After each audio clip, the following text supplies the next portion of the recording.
刑事局有来公布11月这诈骗的统计，虽然讲这报案的数量甲诈骗的金额拢有下降，也毋过其实这诈骗的出头也是真济。排第一个就是网络买物件的诈骗，这是占要3成；也那第二是假投资，第三是交朋友，提醒民众都爱提高警觉。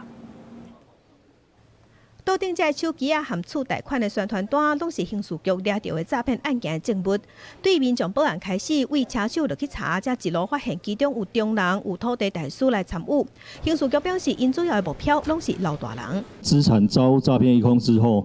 诈团再将被害人转介至贷款中介公司，并配合土地代书及金主，将被害人所有房产设定抵押借贷后。 再交由面交车手取款，目前清查被害人达数十人，受骗金额高达新台币4亿余元。根据刑事局统计，今年11月份受理的诈骗案件有452件，损失的金额超过1亿9千万，和去年同期比虽然有下降，但不过刑事局讲诈骗的手法出头也是真多。第一个是网络买物件诈骗，占要3成；第二是假投资诈骗；第三是交朋友诈骗。那首先第一个案例的话是最典型的网络购物诈骗，就是假借演唱会门票的方式。 那第二个案例的部分，就是假买家骗卖家的部分，就是民众在网络上，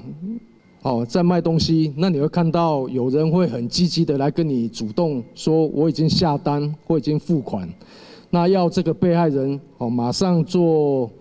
快递的一个出货，或者他说付款失败。 刑事局嘛发现，前一阵啊韩团大明星的演唱会较济，所以嘛有大量出现演唱会门票诈骗。另外嘛要提醒接看到的诈骗手法，亲像假的工作机会、代领优惠、伪造公司邮件者的，呼吁民众着爱细致，若是有疑虑着爱卡165反诈骗专线。记者陈心东、曾俊佑台北报道。